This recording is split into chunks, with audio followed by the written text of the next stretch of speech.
Well, joining me from our Abuja studio is Youth Rights campaigner Adaramoye Michael. Thank you for joining us on TVC News at 7. The End SARS protests have continued, and SARS has actually been disbanded. This latest agitation, what is it hinged on? Thank you very much. First, I would like to start by commending the mass of Nigerian youth that have been on the streets since Thursday, demanding for a safe Nigerian. Of course, it is true that it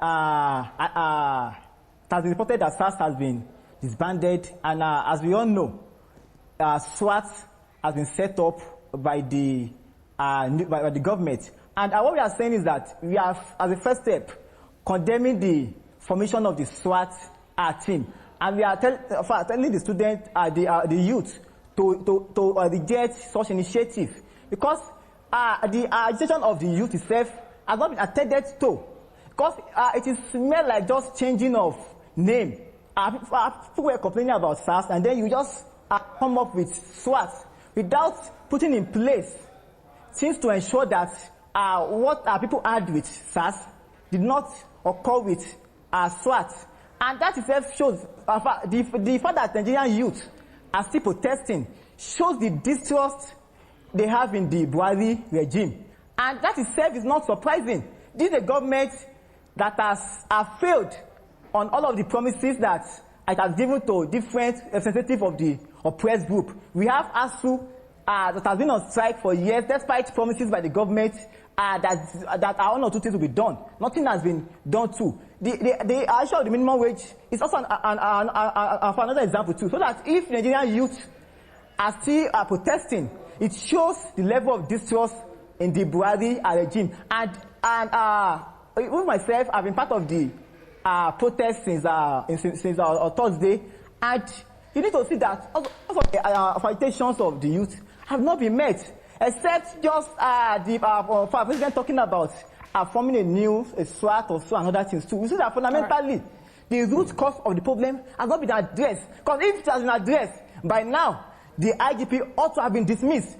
By now, those in charge of the police force in Lagos and Ogun State ought to have been dismissed. So that if we don't add that, it shows that the government itself is not serious with what they are saying. So this is why the youth are still on the street. All right, Mr. Adaramoye Michael, to say that clearly their demands have not been met. All right, if I may come in quickly, you made mention of the issue of minimum wage, for instance.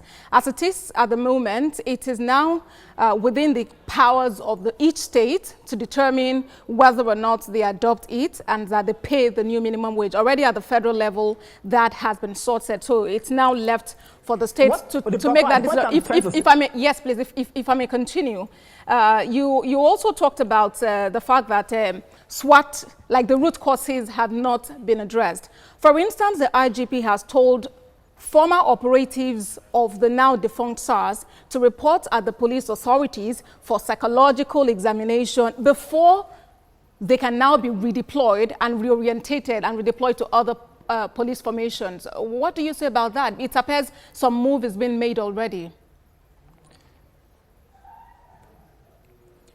Thank you. Well, to first address the issue of the minimum wage that you made, what I'm trying to say is that the minimum wage itself has not been fully implemented. So that what we are saying as youth, it's not just about Buhari as the president, it's about the entire Nigerian ruling class. So that if there's a failure in a state or so, it's about the whole government itself too. And like I said earlier, the commission by the IGP itself, like the point I'm making is that if those demands, or if there's any attempt to meet with the demand, it ought to start with the sack of the IGP and all other persons who are culpable in the attack and death of Nigerian youth in the region.